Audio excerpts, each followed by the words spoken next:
하나님의 형상, 하나님이 우리에게 하나님의 형상을 주셨는데, 오늘 골로새서 후반부에 읽었던 15절의 말씀에 보면 예수 그리스도는 보이지 아니하는 하나님의 형상이요 모든 피조물보다 먼저 나시니다 라고 이렇게 말씀하고 있습니다.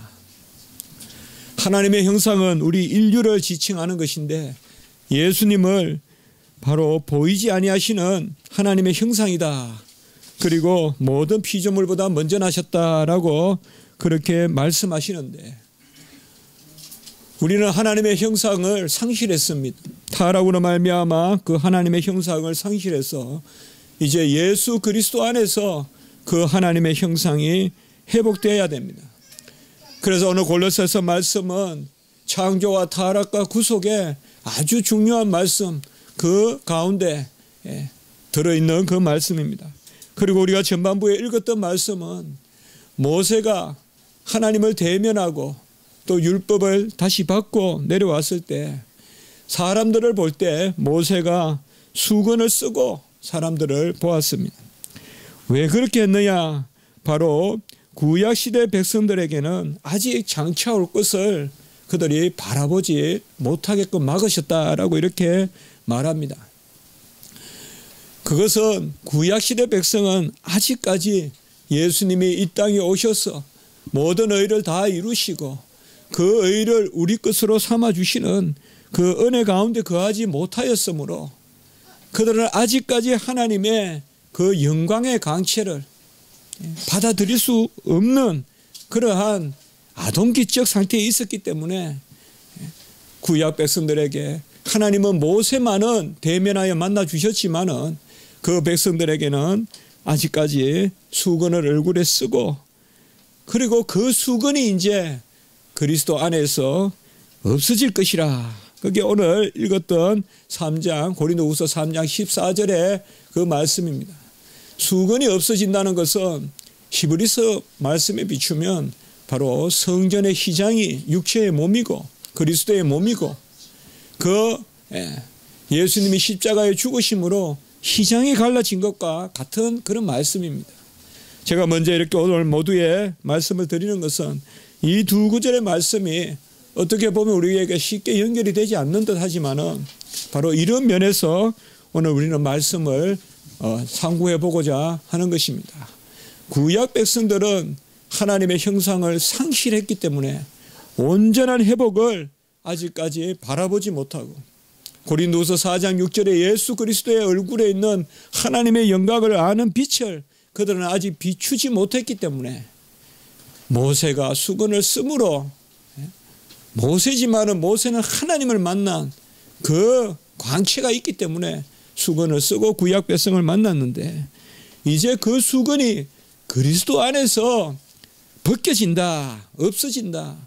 이것은 바로 성전의 휘장이 아래서부터 위로가 아니라 위로서부터 아래로, 사람이 가르면 아래서부터 위로 가를 텐데 하나님이 가르시니까 위로부터 아래로 성전의 휘장을 가르셔서 다 우리가 이제 십자가의 지성소로 들어가게 하시는 그 은혜의 말씀을 오늘 나누어 보고자 하는 것입니다. 우리는 그 성전의 휘장이 찢어짐으로 또 그 수건을 벗겨서 이제는 예수 그리스도를 대면하여 봅니다.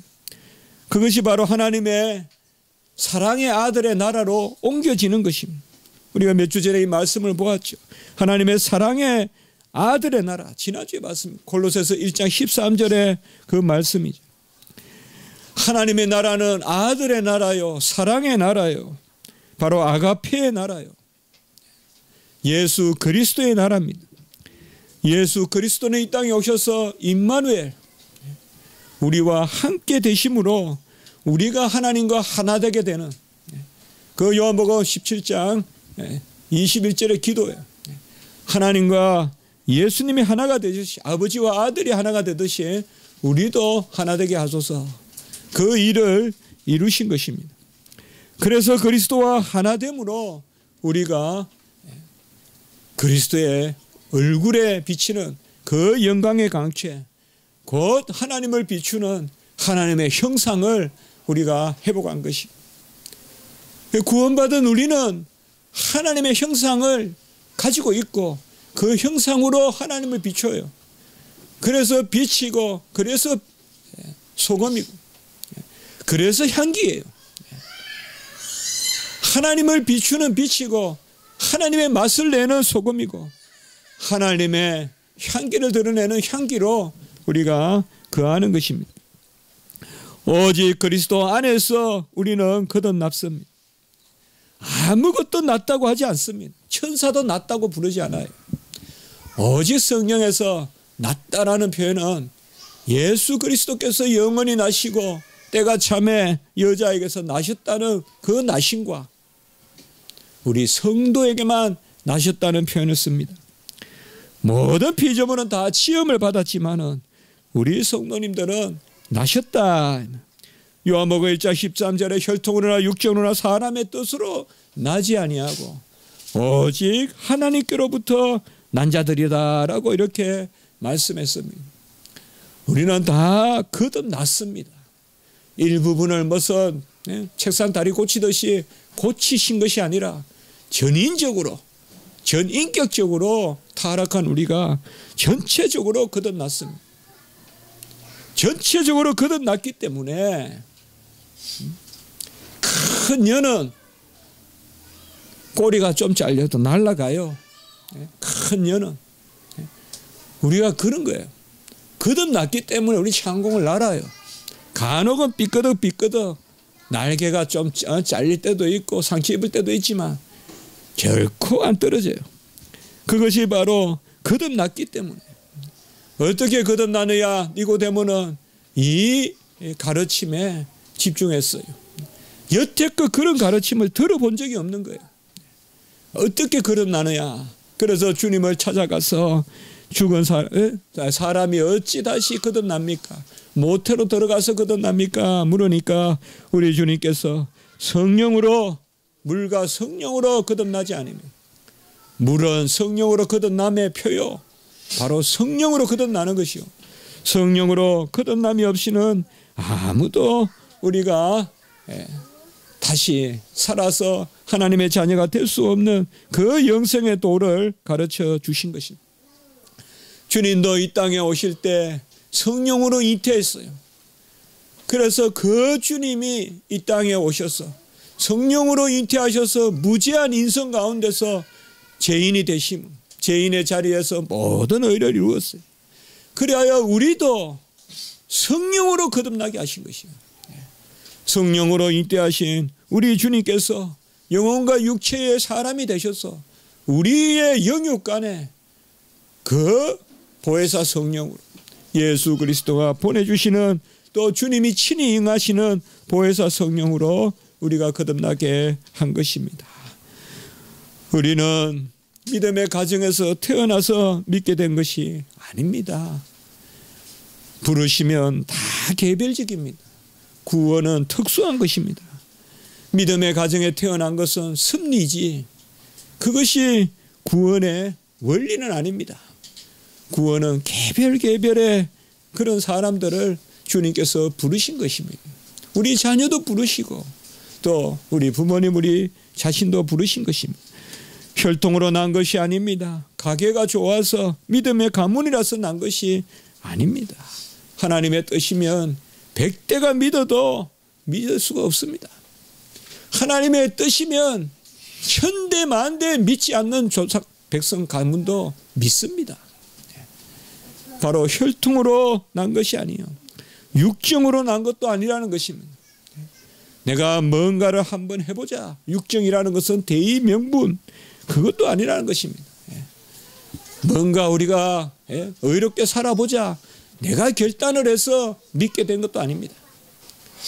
또 사람의 뜻으로 난 것이 아니라는 것입니다. 우리의 바람으로 원함으로 난 것도 아니라는 것입니다. 오직 우리는 영이신 하나님으로부터 영으로 거듭난 것입니다. 요한복음 3장 6절에 보면 육으로 난 것은 육이요 영으로 난 것은 영이니라고 이렇게 말씀했어요. 이제는 다 우리가 거듭났어요. 이제는 육체가 중심이 아니라 영의 삶을 사는 것이요.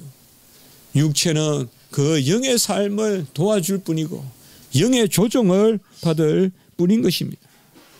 우리는 아직까지 이 영의 역사를 잘 알지 못해요. 마주보지 않고 아직까지 우리가 완전하지는 않았기 때문에 그렇습니다. 영화롭게 되지는 않았기 때문에. 그래서 요한복음 3장 8절에 보면 바람이 임의로 불되 그 소리는 들어도 보이지는 않죠. 어디서 와서 어디로 가는지. 성령도 다 그러하다라고 이야기했어요. 성령의 가장 큰 인심은 오늘 우리가 이 자리에 앉아 있는 것입니다. 우리가 예배 드리는 것입니다. 우리 자녀들이 이곳에 있는 것이 언약의 자녀됨의 가장 큰 표인 것입니다. 지성소에 하나님이 들이신 것입니다. 하나님의 자녀로서 예배 드리게 하신 것입니다. 이것이 바로 우리에게 보여주시는 성령으로 난 것이에요. 우리는 육안으로 보는 것이 아니에요. 영은 영으로 분별되기 때문에 육안으로 분별된다고 결코 영을 확정할 수는 없어요. 우리가 지금 예배 드리는 이런 것이 다 우리의 안에 온전히 하나님의 형상이 이루어져서 거듭났어. 지식과 의와 거룩함이 회복되어서 영생의 자녀가 되어서 아빠 아버지라 부르는 하나님 아버지라고 부르는 그 자녀의 자리에서 우리가 하나님 앞에 나아가는 것입니다. 이 구약 백성은 아직까지 하나님을 아버지라 부르는 그 자리까지 나아가지 못했다 이 말이에요. 아직까지는 양자의 영을 그들은 받지 못했다 이 말이에요.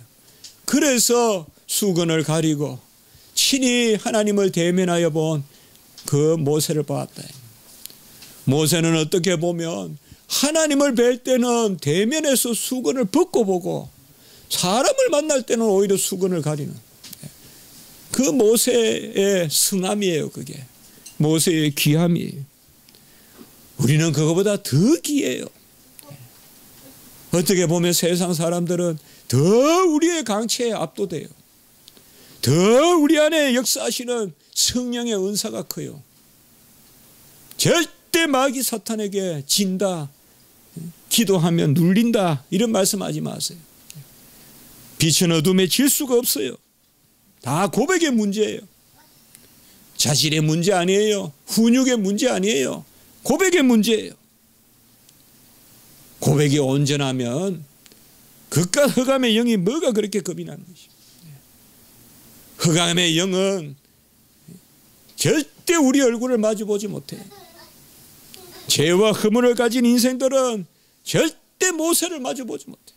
모세가 완전한 것이 아니에요. 하나님의 영광이 그곳에 있기 때문에. 우리 십자가지기 성도님들은 고백의 신앙을 가져야 돼요. 고백이 내 자질을 이끌고 고백이 내 삶을 이끌고 고백이 내 경험을 이끌고 고백이 내 삶의 열매가 돼야 돼. 같이 합니다. 고백으로 자라가자. 믿음으로 믿음에 이르듯이 고백으로 고백에 이르는. 아무도 자질로 흑암의 영을 대적 못해요. 그게 거듭난 거예요. 낫다는 것은 고백의 영역입니다. 낫다는 것은 고백의 영역이에요. 자식은 부모를 고백할 뿐이지 자식은 부모를 헤아릴 수 없어요. 왜? 난 것을 모르니까요. 자식들은 몰라요. 내가 난 것을 몰라요. 부모가 알아요. 그것이 바로 우리의 영역이에요. 신앙은 고백이에요. 신앙은 인격이에요. 신앙은 나는 것이에요. 만들어지는 것이 아닙니다. 일부를 뜯어 고치는 것도 아닙니다. 부족해도 일부가 덜 고쳐졌을지라도 거듭나는 것입니다. 인격이 거듭나는 것이에요. 그 가문에 나는 것이에요. 육신의 혈통이나 육신의 신화나 육신의 족보나 육신의 육정이 아니라 하나님에게서 나는 것입니다. 이 하나님에게서 난 자라야만이 온전한 거듭난 형상을 가져서 그 가운데 여호와의 빛을 비추고 향기를 내고 소금의 역할을 하는 것입니다. 처음 태어나는 것은 육체로 비롯되지만은 다시 우리가 태어나는 것은 성령으로 말미암습니다. 아무리 문지러도 옛날에 한참 우리 뿌리나 만다라니 이런 영화들이 유행했었어요. 제가 중고등학교 다닐 때 노예들 이야기 한참 유행을 했었어요. 흑인 노예들 이야기. 엉클 톰스 케빈 그런 것들 또 소설도 많이 읽혔어요. 거기 보면 참 아무리 해도 그 피부를 고칠 수가 없어요. 그렇잖아요. 아무리 바꾸고. 그 가수 잭슨, 마이클 잭슨 그분도 그 가문이 다 기회가 뛰어난데 모든 것은 백인들을 능가하는데 이 혈통을 어찌할 수 없잖아요. 그게 아주 병적으로 성형을 하고 피부를 다 하얗게 해보고 결국 그런 게 인생을 자꾸 피폐하지 않게 그렇지 않겠어요, 여러분들? 우리 차질로 안 되는 것을 자꾸 거듭나게 해보려 하면 내 영혼이 죽어요. 성령이 임하면 거듭나는 거예요. 성령이 임하여 거듭나면 즐거움이 있어요. 감사가 있어요. 종의 신분도 괜찮아요. 흑인이라도 괜찮아요. 사도행전에 보면 흑인들도 있어요. 벌써 아프리카에서 온 그런 사람들도 있어요. 다 그들이 믿어요. 그런 믿음의 역사가 나타나는 것입니다. 우리는 하나님의 형상을 이야기할 때 회복된 형상을 이야기해야 돼요. 내가 본래 그렇다라고 말해서는 안 돼요. 제가 전에도 한번 말씀드렸죠. 잠깐 같이 해볼까요? 타고난 것보다 이룬 것이 귀하고 이룬 것보다 거듭난 것이 귀하다. 거듭난 것이 최고 귀해요. 열심히 일해서 자수성가하고 입신양명한 것도 귀하지만은 우리는 그게 가장 귀하다고 생각하기 쉽지만 그 너머에 거듭난 게 있어요. 타고난 것 자랑하는 사람이 가장 하수예요. 내가 부자집 가문에 태어났다거나 내가 어떤 학자의 가문에 태어났다거나 그것은 가장 하수예요. 하나님은 태어날 때 불공평하게 안 해요. 선택과 유기가 있을 뿐이지 세상에서 태어날 때부터 머리 좋은 가문이 있고 머리 나쁜 가문이 있고 그런 건 없어요. 성경은 어디도 그렇게 이야기 안 해요. 선택이 있을 뿐이지 사람이 태어나는 것에 고하가 상하가 있지 않다 이 말이에요. 우리는 거듭났다고 할 때 하나님의 형상을 이야기할 때는 항상 회복된 것을 생각해야 돼요. 이전엔 진노의 자녀고 이전은 죄와 허물과 온갖 정념 가운데 사로잡혔던 내 삶이 이제는 온전히 회복되어서 정함을 즐거워하고 거룩을 추구하고 하나님의 자녀로서 하나님 안에서 소망 가운데 사는 항상 우리는 이 두 가지를 생각하는 타락과 회복을 함께 생각하는 이것을 성경에서는 특별히 죽음과 부활이라고 말씀하고 있어요. 로마서 6장 5절에 보면 그의 죽음과 연합하고 그의 부활과 연합한다. 그의 죽음과 연합하여 그의 부활에 참여한다 이 말이에요. 우리가 일상에 살아갈 때 이 거듭난 것을 귀하게 여기세요. 우리 학생들 열심히 공부하지만은 더 귀한 것은 거듭난 것이요. 하나님 앞에 예배드리는 오늘 이 모습 또 내가 서재에서 내가 책상에서 수학 문제 또 영어 문제 풀다가 잠시라도 하나님 앞에 손을 모으고 기도하는 모습 그것이 가장 고급스러운 거예요. 그것이 가장 고급스러운 거예요. 열심히 일해서는 빌라도밖에 안 돼요. 하나님이 함께 하셔야 바울과 같이 돼요. 빌라도는 아주 뛰어난 로마의 명망받는 청년이었어요. 그는 어떻게 보면 가문이 좋은 것도 아니에요.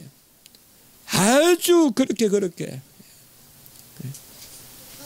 아주 뛰어난 본디오 빌라도가 아무 사람 하나님의 백성에게 붙이는 그러한 나라는 다 큰 나라잖아요.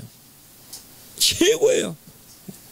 인류 문화사에 보면 가장 이름 나는 그러한 고대 나라들은 전부 하나님의 백성에게 붙여놨어요.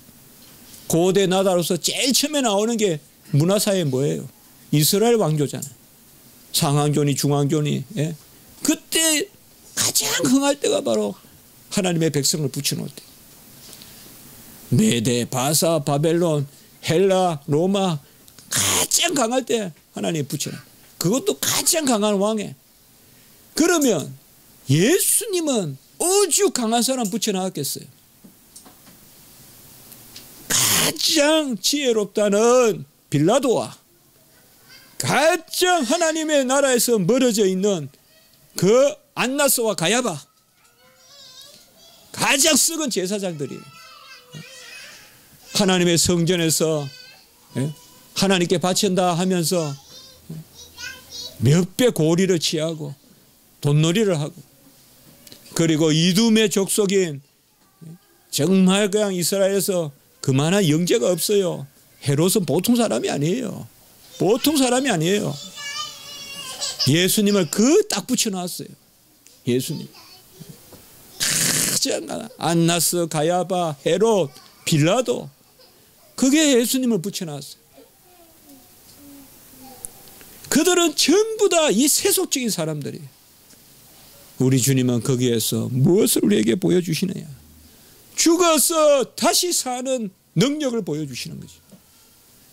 제60부터 90까지의 흑암을 다 끌어모아서 그 흑암을 물리치는, 땅이 갈라지는, 죽음을 토해내는 생명으로 그 십자가의 역사를 이루신 것입니다. 우리도 거듭난 생명은 가장 귀한 그러한 역사가 있는 것입니다.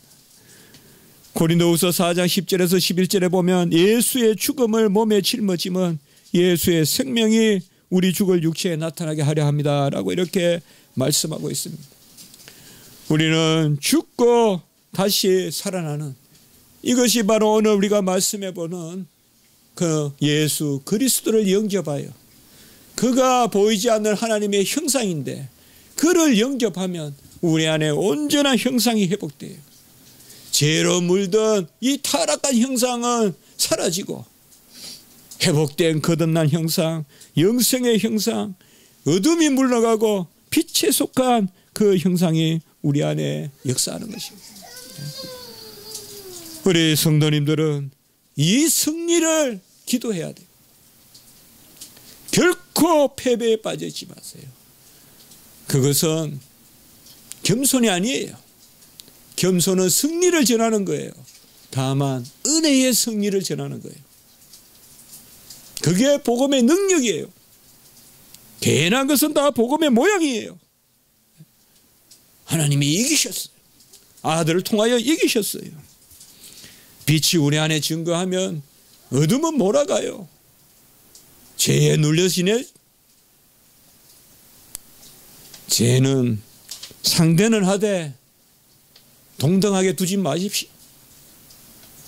죄는 상대는 하되 동등하게 여기지 마십시오. 무슨 영화에 나오듯이 십자가를 갖다 대도 도망치지 않는 그러한 마귀 사탄은 없어요. 그런 마귀 사탄은 없어요. 성도가 기도하면 아무것도 옆에 나타나지 못해. 칠흑과 같은 어둠도 새벽에 태양이 뜨기도 전에 도망쳐요. 어둠은. 우리의 삶은 빛이 지배하는 거예요. 우리는 빛의 자녀예요. 우리는 언제나 빛이 우리 안에 거했어요. 이미. 그 빛을 얼마나 바라느냐, 이것이 이 땅의 우리의 삶이에요. 빛이 있냐 없냐가 아니에요. 빛이 있어요. 태양을 만드신 하나님의 빛이 있어요. 태양의 빛보다 훨씬 더한 빛이 우리 안에 있어요. 마귀 사탄은 틈타지 못해요. 그 빛에 대해서 우리가 살아가는, 그것이 바로 날마다 죽는 거예요.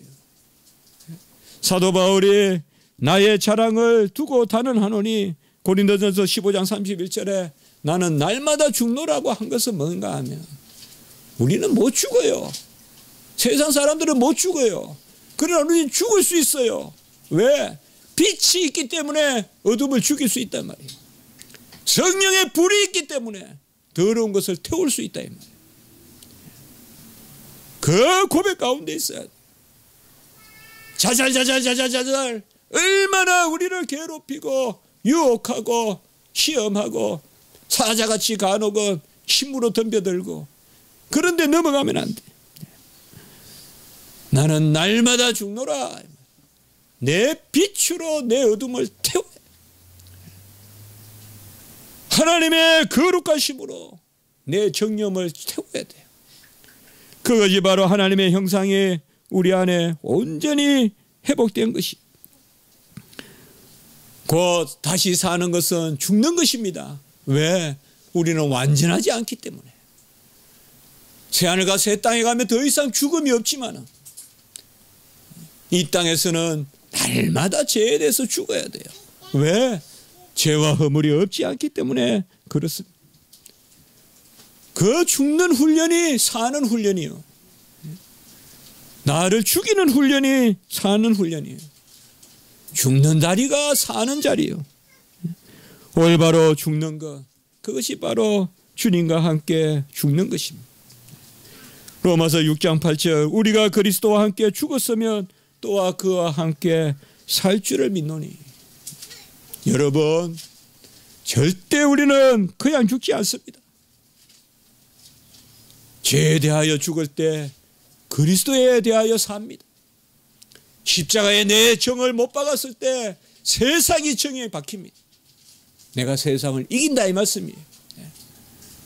그것이 바로 우리 회복된 형상 가운데 있습니다. 어두운 것들, 거짓에 속한 것들, 교만에 속한 것들, 마귀 사탄이 주는 두려움과 절망에 속한 것들 다 기도하는 가운데 이겨야 돼요. 우리 안에 빛이 있어요. 이 빛은 아무도 범죄 못해요. 우리 안에 이 빛은 아무도 범죄 못해요. 세상을 이겨노라. 그 빛이 우리 안에 있어요. 뭐 세상은 험악해요. 세상은 유혹이 많아요. 유유상종이라 세상은 작아요 살아요. 그렇지만은 우리는 빛의 자녀예요. 99,999명이 다 죄의 길로 가더라도 우리의 빛이 이겨요. 그것이 바로 우리에게 거듭난 형상을 주셨기 때문에 그렇습니다. 그래서 죽는 것이 사는 것이요, 사는 것도 또한 죽는 것이요, 내가 살아 죽으나 주의 것이다 라고 이렇게 말씀했습니다. 간혹은 혹은 필히 우리는 죽음의 관점에서 생명을 바라봐야 돼요. 내가 사는 것이 아니다 이 말이에요. 이제는 내가 사는 것이 아니요 내 안에 그리스도가 사시니 이제는 내가 죽어야 그리스도가 사는 것이라 이 말이에요. 내가 죽어야 그리스도가. 디모데후서 2장 13절 하나님은 자신을 부인할 수 없기 때문에 우리가 우리를 부인해야 돼요. 하나님은 부인할 수 없으니까. 가을의 관점에서 봄을 바라보십시오. 이 초락하는 계절에 우리가 가을의 관점에서 봄을 바라보라. 석양의 관점에서 아침을 여명을 바라보십시오. 마지막에 우리가 하나님 나라에 들어갈 그 관점에서 하루의 시작을 헤아리십시오. 뭐 지나치게 민감하게 그러냐? 아닙니다. 성도는 깨어 있어야 됩니다. 깨어 있으면 소망으로 사는 것이요, 종말적인 삶을 사는 것입니다. 종말은 다른 것이 아닙니다. 이 땅의 삶이 끝이 아니라는 게 종말입니다. 이 땅의 삶이 끝이 아니라는 게 종말 사상이에요. 건전한 종말이죠. 우리는 간혹 죽음의 관점에서 생명을 바라봐야 됩니다. 최고의 미감을 찾으시려거든 배고픔을 기억하십시오. 최고의 부요함을 자랑하시려거든 금식하십시오. 금식하면 내가 부자인 걸 알 겁니다.